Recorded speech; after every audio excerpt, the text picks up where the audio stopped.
Hi there, and welcome to the Science of Reading for Writers. We're going to use the tagline of using reading research to write more effectively.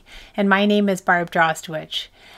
This video is recorded to be part of the self-publishing conference put on by the Alliance of Independent Authors. I'm Barb Drozdowicz, and I have spent way too many hours wandering around a classroom looking from eager face to eager face to figure out how to look into a camera on my computer and not make it look like I'm looking everywhere but the camera. So I've decided just to do a screencast and let my voice carry the information without me literally being on the screen, but I've included a lovely picture of myself. So yes, I've been a teacher for a lot of years. I taught science for 10 years at the college and university level, and then I served as a technical trainer for a bank for 7 years. I entered the blogging world in 2009 when I was looking for something to do while kids were napping and I was a bit bored. I started my book blog in mid-2010 and it's still going to this date. And in about late 2012, I started up a technical blog and that also is still going. So I spend a lot of time blogging. My first book was published in 2013. I felt compelled to create a book that explained the book blogging world to authors. That was going to be it. I wasn't going to write anymore. I now have 18. So clearly we're not going to use the word never anymore. And I'm sure there will be more in the future. I tend to be eternally focused on the why, the how, and the how-to. And it probably comes from so many years of teaching science. I had to get really good at explaining complicated subjects to non-science students, let's put it that way. I mean, a lot of what I did in the early years was taught the science part of the nursing program. So I didn't teach nursing, but I taught what went on in the human body. So the anatomy, the physiology, and the vast majority of my class was aiming towards nursing. And I had to make sure that they understood the biology of whatever it was they were going to learn to deal with in their nursing classes. When I moved to be a technical trainer, it was really important that everybody that I was teaching to use a software program to do their job could actually do their job. So whether they were a bank executive, a teller, or a loans officer, or a branch manager, it didn't matter. I spent a lot of years making sure that everybody that worked for this bank could use a banking software and understood the why, the how, and the how-to. So I've carried this on in the author world. Some of my books are here. This is the header from one of my blogs. It needs to be updated. But I started off attacking the world of book bloggers, and I've gone through mailing lists and newsletters and book promotions and Goodreads and blogging and self-publishing and a whole bunch of different things. And what I do in my books is a little bit different than what other people do. I explain things, the why, the how, and the how-to, essentially. So I don't spend my time saying I did. I explain why you do certain things, the basis behind it, and how to read the results of what you're doing, essentially. Let's move on to this picture. I like this picture. My life, in the early years, was somewhat consumed by large stacks of books. I taught science, so therefore I have a degree in science. And according to my mom, even in elementary school, I would rather do the science subjects than listen to my English teacher. I would read books, but I didn't really want to listen in English class. So I spent years and years and years carrying big stacks of really heavy science textbooks around with me. In high school, they went back and forth to school. In university, some of them could stay in my dorm room while I went to class with just a notebook. But inevitably, these blessed books got toted around hither and yon. So I graduated finally, and I thought that would be the end of the big science textbooks. A couple of years after I graduated, I returned to academia as a prof. So it was now me telling my students to buy the textbooks and carry the textbooks. So for the first several decades of my life, we revolved around sore backs, overfilled knapsacks, and buying, reading, carrying, etc., big science textbooks. A couple of years after I started teaching, I got called in to a big staff meeting, and the whole department was there. This picture represents it, but I'm fairly certain we didn't have a projector like this. The guy looked a little bit different. I think we had an overhead projector, and but anyways, this picture represents that meeting. And the guy that was talking was from one of the publishing companies, and he was explaining that in terms of textbooks, the publishing companies were going to be moving towards digitizing all of the content, so moving away from textbooks and moving towards digital copies of the books. And all I could think about was, oh my good Lord, I never have to carry books around ever again. And at the same time, I was the youngest prof in the department. So the man sitting beside me was probably 20 or 30 years older than I am. And as I'm thinking about how happy I am, he starts muttering about, this is awful. Students learn differently from electronic sources than they do paper sources. We're going to have to change all of our courses. We're going to have to change the way we teach.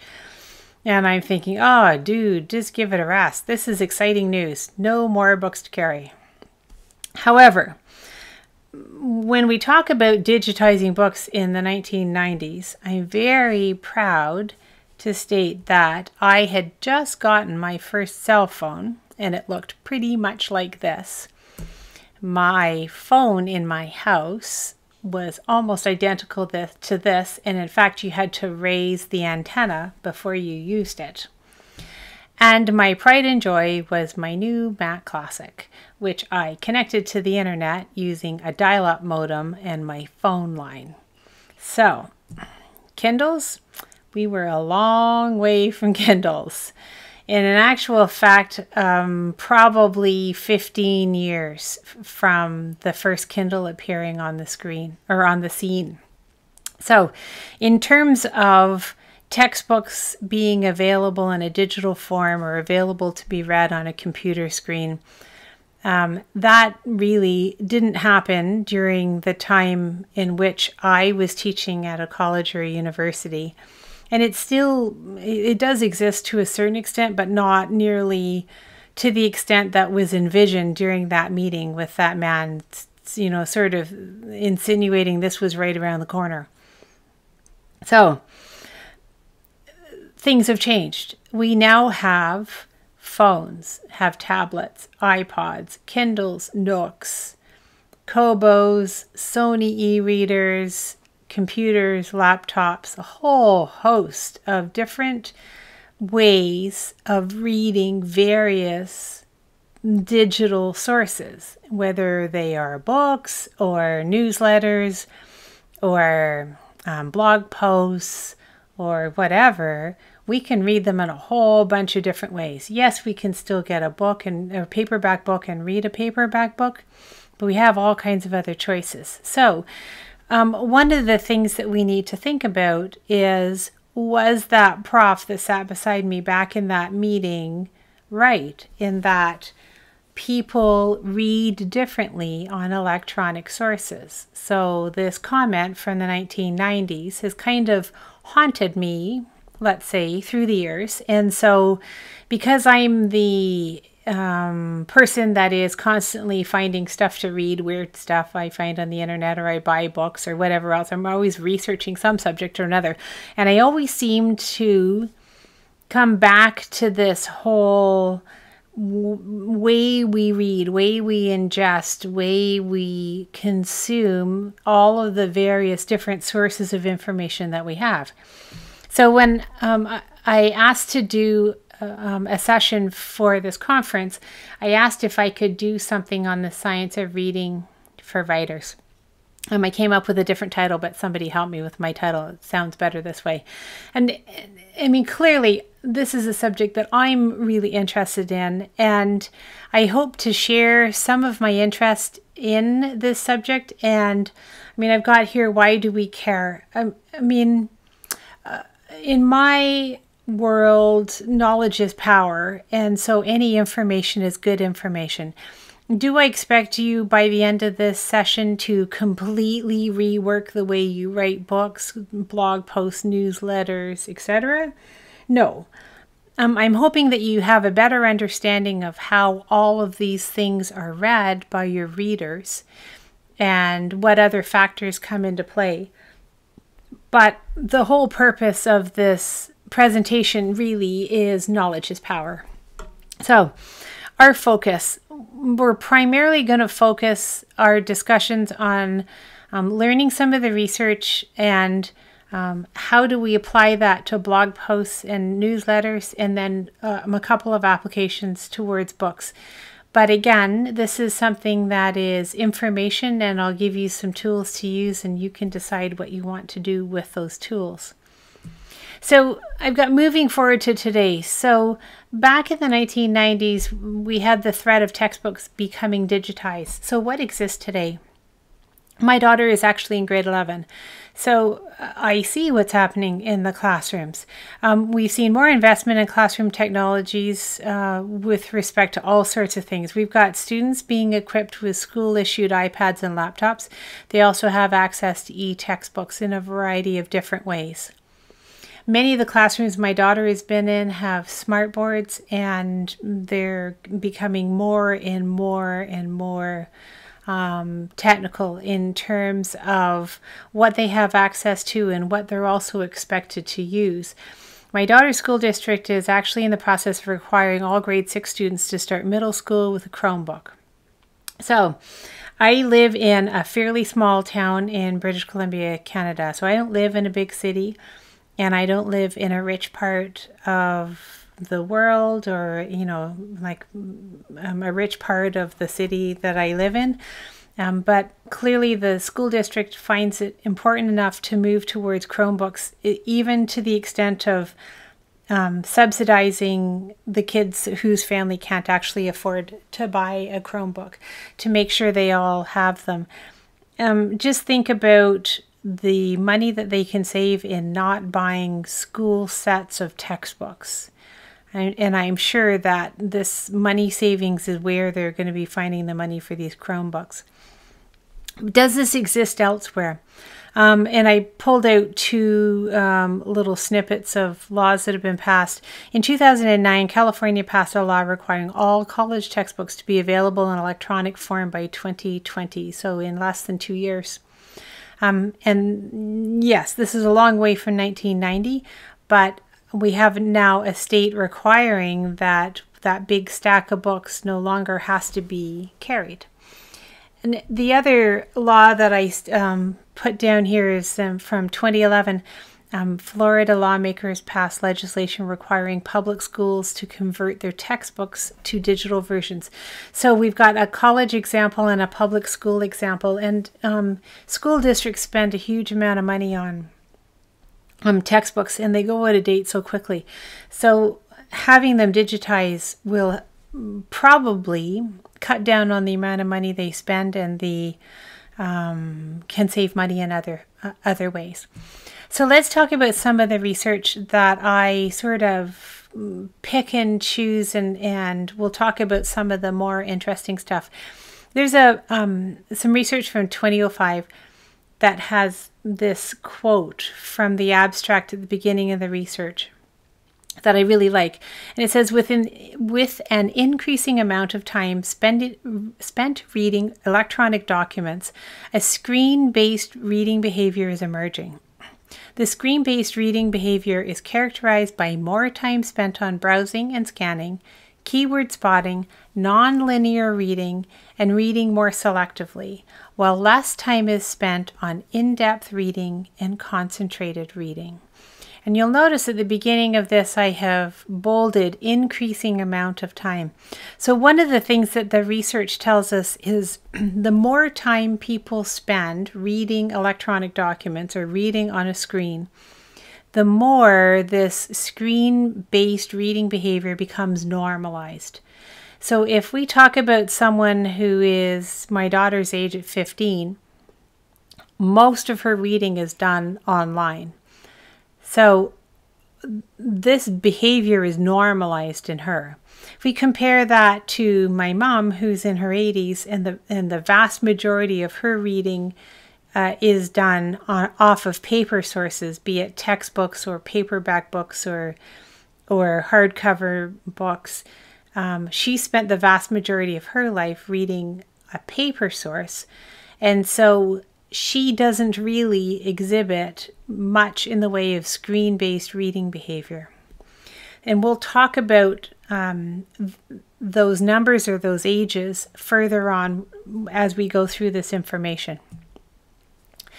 There were tons of eye movement while reading type studies that were carried out in the early 2000s, as well as since. One of them that I really liked, it had a whole bunch of young adult participants. They were sort of college age, and they were given a document to read on a screen. So it was on a computer screen. And the only thing they were told to do was to read every word in a normal fashion. What they weren't told was that their eye movements were being tracked as they carried out the instructions. So they were given a task that they agreed to do. When the eye movement results were looked at, it showed that they exhibited scanning behavior, non-linear reading, zigzag motions, and absolutely none of the participants read the document from left to right, top to bottom. And the other thing they pointed in the article is that they lied. So interestingly enough, all of the people that participated in this particular study were told what they had to do and they agreed to do it. And then they were asked after they finished reading if they had read the document like a normal paperback. I'm not sure what words were used, but essentially left to right, top to bottom. And they said yes. So the assumption was that the participants lied. And I mean, I can give them a little bit of lenience and say that perhaps they felt that they were reading it in a normal fashion. They weren't realizing how in fact they were reading it. So whether this is a conscious or an unconscious type of behavior, there's all kinds of research that shows us what people do when they're given an electronic document. They don't read it, generally speaking, from left to right, top to bottom. They zigzag through the document. They read top to bottom, bottom to top. They look for words. They scan. They do all kinds of things. But they don't read it like a paperback. The next thing I want to point out is there was a viral YouTube video from October of 2011, and you can still find it on YouTube if you want. And the title is "A Magazine is an iPad That Doesn't Work." And it shows a little girl playing with an iPad, manipulating the screen, moving the icons around. And then it moves to her sitting with some paper magazines in front of her and her moving her finger around on the magazines, supposedly trying to manipulate the magazine the way she did the iPad. And the caption of the YouTube video reads, "Technology codes our minds, changes our operating systems." Now this is pretty clickbaity, but is it actually true? I mean, you could look at the video and feel free if you want to. It's fairly easy to find. And you could make the argument that it's a little girl playing with an iPad and then poking around at paper magazines, not literally trying to manipulate a paper magazine the same way she did with an iPad. It sort of looks like she's poking at it and moving her finger around on it. Now, do children learn how to use an electronic device pretty fast? In my world, they do. I have a daughter who picked up an iPad probably at the age of 4 and didn't get any instruction from me and became quite proficient with the iPad, to the point where she helped me often with things I wanted to do on the iPad. So, is this true? Perhaps to a certain extent. But this particular video went viral because people are really believing that our minds are being changed. There's a book that was written called The Myth of the Paperless Office, and you can find it on Amazon. It was published in 2003. And it was written by Abigail Selin, who worked at Microsoft Research, Cambridge in England. And I like this quote from the book. The implicit feel of where you are in a physical book turns out to be more important than we realized. Only when you get an ebook do you start to miss it. I don't think an ebook manufacturers have thought enough about how you might visualize where you are in a book. And this brings up one of the things that we know about paper books, is that they are a physical entity. When we read them, we have norms. So the pages have a left and a right. There's corners. There's a center. We move pages in a certain fashion. We read from the upper left ultimately to the bottom right. Our minds create a mental map of the book as we read it. So often, if we're trying to find a passage, let's say, that we find important, we can mentally visualize it. And many people will actually be able to go back to close to where they think they will find that passage in a book. They'll do that by remembering how far through the book the passage is, and be able to sort of work their way through and have a mental picture of the page and be able to pick it out of the page. What the research tells us is you can't do that in an ebook, whether it's an electronic source where you're scrolling top to bottom with an unending bottom, or like an iPad or a Kindle where you're swiping or tapping to go page to page. We don't have that same mental map of the book. So often an excuse that's used with reference to nonfiction is that you can't go back and find information that you want to reread because you don't have the same physicality, you don't have the same idea of how to find that information again. So again, is this important? You can decide. So there have been tons and tons of studies. The ones I've read, generally speaking, are since the early 1990s. There's quite a bit that was done before that for various reasons. And generally speaking, what the studies show is that people, or usually it's students that are studied, are better able to comprehend information in print for text that's more than a page in length. So if they look at just one page on a computer screen or a Kindle or an iPad, that is different than something they have to scroll through or page through. Generally speaking, the medium that they're reading on doesn't matter for general questions. So if they're reading one page of information, the students can answer general questions on it. But when it comes to specific questions or applied questions, their comprehension is not as good as the same people that read the same text when it's printed or in printed form. So you're probably getting to this point and you're saying to yourself, I write fiction, I don't care. So granted, probably most of you listening to this write fiction. So do you care about comprehension and retention of knowledge? There are tons of studies that either show that comprehension and retention of knowledge is not great from a digital source, but if you write fiction, you're primarily entertaining. You want to get somebody from the beginning of your book to the end of your book, and hopefully they enjoy your writing. but do they come back to it? Do you have a test at the end? Is this an English class and they have to write a comprehension test? Probably not. However, that being said, we can take the information about reading behavior and apply it to some of our other sources of electronic writing. The first one that we'll start with are blog posts. Most of us as authors at some time or at some point or another write blog posts. Either we have a blog that we write regularly or semi-regularly, or we're asked to create blog posts for a friend's blog or a group author blog or something like that. Or let's say you're asked to create a blog post for the Alliance of Independent Authors blog. Various different opportunities to blog in the author's world. So are blog posts the same thing as a paperback book or a chapter of a paperback book? And the answer is no, and no on so many different, for so many different reasons. So what we're going to do is take a quick peek at sort of the overall structure of a blog post, and then we're going to look at some real examples.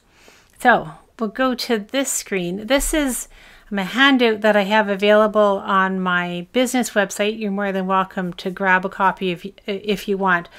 I had this made up quite some time ago to indicate an optimized blog post format. And the idea behind this is to take this with a grain of salt, or to use it as a form of guidance, but not necessarily to copy all of this information exactly. So let me explain. All blog posts have a header. Sometimes we call it a title, but to start a blog post, you want to have something that catches people's attention and makes them want to read more. There's lots of blog posts that are written on creating the perfect header, and there's actually a service that I like to use. It's a website and you can play with your words, and I've put a link at the end of these slides so that you can copy it down and use it if you want. Underneath the header, I've got a block here labeled introduction. So it's some sort of introductory text, a welcome to your blog post, or an introduction to the topic that you're going to cover. And then under that, I've got subheader and then a visual asset or a picture. Do I think that you literally need a subheader and then a picture? Not necessarily. But what I want is something different. So you've got a block of text, and then you can put a subheader, you can put a quote, you can put a line of text that is centered and bolded, you can put a screen or a scene, some sort of a scene break or something like that we use in our novels. I just want a difference. The same thing with the visual asset. You can use pictures to decorate your blog posts. You can use pictures to convey information. Remember, we absorb information from a picture much faster than we do for words. So if you're trying to demonstrate something, often showing a picture showing an action or outlining an action is way better than putting it in words. So you see after that I've got main copy, so another block of text, and the subheader and visual asset and main copy. So the idea from this is I want readers to start up at the header or the title and work their way through in a scanning fashion, stopping. So you're giving bits and pieces that stop them, that grab their attention, that make them read them. Pictures are used to inform or to give the eyes a break. So you're creating an overall texture to the blog post. And the way in which you do this may not literally be exactly like this, as we'll see in some of the examples that we'll look in. You may instead have, instead of having a visual asset, you may have a list of points or a numbered list, or you may have a quote that's got a colored background or something like that. What you're looking at is sort of the overall look and feel and texture. The one thing that almost everybody that I work with misses out on in a blog post is a call to action. When people get to the end of your blog post, you want them to do something. You don't want them to just wander away and have lunch. You give them tasks to do. Quite a few years ago, I read a blog post that suggested giving somebody something to do, and I thought, well, that's stupid. They're all adults; they can figure it out for themselves. But then, of course, I tried it, and sure enough, people follow the instructions. So do the same on your blog. What do you say? There's a variety of different things. Some people have a call to action that is the same on all of their blog posts. It's thanks for reading. Please sign up for my newsletter or subscribe to the blog. Share the blog post with your friends using the share buttons below, something along that line. If you want something different every time, you may say something like, what I've said before about following and signing up for a newsletter. You may have information about a book that's for sale that you want people to buy and send them in a specific direction. Whatever it is, make sure it's there and watch, because people will actually follow your instructions. So now we're going to switch screens and we're going to look at some actual examples and go from there. Okay, so now we're going to look at some real examples of blog posts. And I'm starting with the Alliance of Independent Authors blog because the blog posts that hopefully you read on a regular basis are actually very well formatted. So if we look at this one here, we have a title, we have some text with a lovely picture, and then we have a graphic. Going down further, you see blocks of text, pictures, text that is bolded to catch your attention, block quotes, subheads, etc. A variety of links in various different points. So this sort of thing is certainly perfect for the content that is being covered, but certainly can be adapted to whatever content you want to place on your blog. Let's look at another example. This is Copyblogger. This is a blog that I've been reading for probably a decade. It's been around forever. They do a similar sort of thing, a little bit different, but we'll walk through and you can see how they're a bit different. They have a lovely title for all their blogs followed by a graphic. They then tend to not have any other graphics in their blog posts, but they create a different texture to the content going through. So the first paragraph is bolded. Then we have a little bit further down what's probably a block quote, but anyways, it is italicized text. We have short paragraphs or in between we have white space. Copyblogger has lots of hyperlinks in many cases, and a short little call to action at the bottom. If we look at one of my blog posts, and again, although I produce a graphic, I tend to do a variety of different things on all my blog posts. So this one is about websites being hacked, and I tend to, on my site, create blogs that explain certain things or give reasons or give whys. So this one I'm talking about why you need to be concerned about being hacked. So I've got a title, I've got some text and some bolded text, more text, a picture, I have bullet points, a bolded line, a list, another picture. This paragraph is probably a bit too big, but it is what it is. We have a big block of graphics here and some lists at the end and a call to action at the bottom. So those are your practical examples. I'm going to stop this and then go back to the screen share so that we can do or talk about newsletters.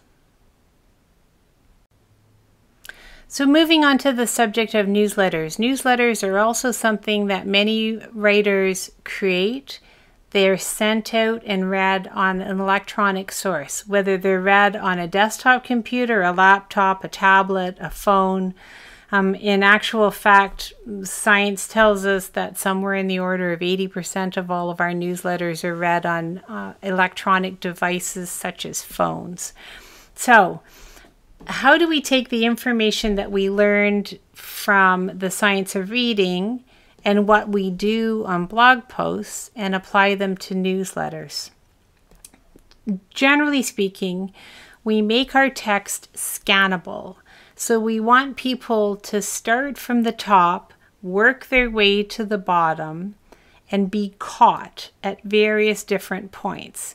So we want to do things like use lists and headlines and subheads, pictures, lines of bolded text, all these sorts of things to get a busy person who's scanning a newsletter to stop and pay attention, or at least absorb some of the information that we're trying to share with them.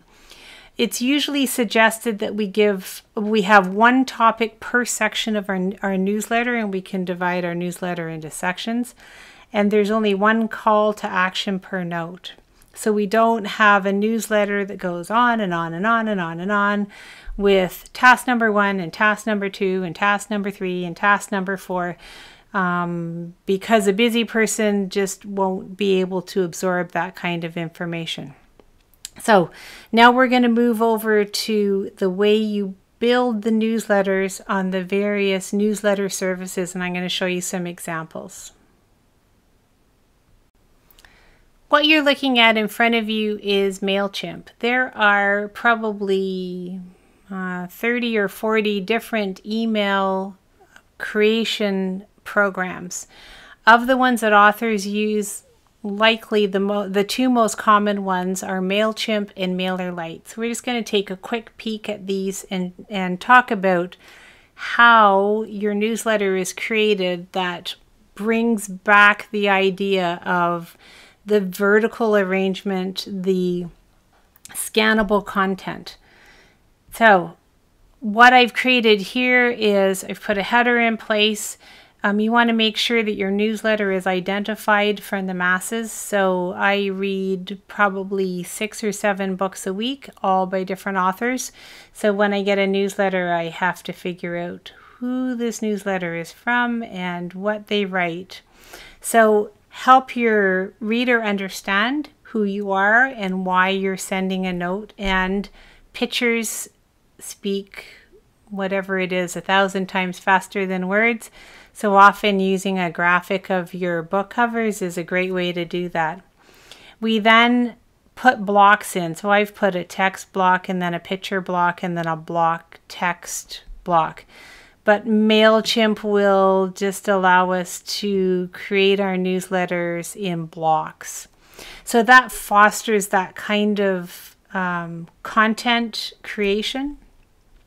If we move over to this tab, and this is MailerLite, so same sort of thing. I've put a header in place and there's a text block. You can then drag in and drop an image. You can put some more text in place and then put a button in place or something like that. Again, this is creating this vertical arrangement, this scannable behavior, and allow you to talk to your audiences properly. So we're going to stop this and go back to our PowerPoint. Now we're going to talk about books. To a large degree, the science of reading behavior doesn't really apply to books, one could argue.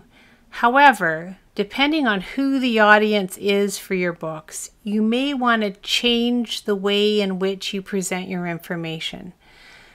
Keep in mind that the more someone is exposed to electronic reading or screen reading, the more they will automatically take on this scanning type behavior, looking for keywords, zigzagging down the page. So you can do some of the things that we do in blog posts, short paragraphs, 3-4 sentences per paragraph. put some space in between your paragraphs. On the other end of the spectrum, if you have an audience who is older, let's say you're writing for a baby boomer audience, the vast majority of that audience will have or will exhibit very little in terms of this typical screen reading behavior. The vast majority of their life was not spent reading on an electronic device.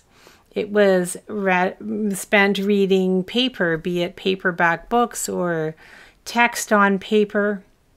So this kind of information is not necessarily appropriate for that kind of audience.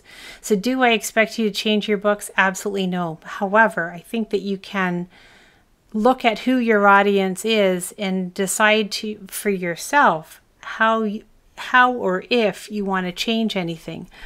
One of the things that one of the people I ran into several years ago was an older librarian working in a high school, and I replaced him at lunch. Lovely man, very chatty. And we got into a discussion one day on why the James Patterson novels in the high school library were the most popular books there. And he claimed that James Patterson wrote for a younger audience. He knew that he had to have short paragraphs, 2, 3, 4 sentences, and white space, because that was how young people read. So we got into this discussion on the science of reading, which seems to have come up over the decades. So for when I was creating this presentation, I did a screenshot of one of James Patterson's books from 4 or 5 years ago, and that's this here, and this is Animal Farm by George Orwell. And all I did is I went into the Amazon Look Inside functionality and did a screen capture. So, I mean, you could argue that the way the book looks in paper or on a Kindle looks a little bit different because sometimes the formatting skews a bit. But if you look on the left, we have short paragraphs and even have some little functionality that isolates text. In the George Orwell book, we just have a big wall of text. So definitely a difference. Do you want to change your books? Completely up to you. However, I want to thank you for listening and allowing me to share my love of the science of reading in a variety of different formats. My blog my business blog is bakerviewconsulting.com. There I post blog posts on explaining how to do things or why to do things or why to pay attention to things. I post generally about once a week. My author blog is barbdrawswitch.com. On YouTube, I have a little over 50 YouTube videos. Every time somebody comes to me with, I can't do this or I don't understand this, I tend to make a video.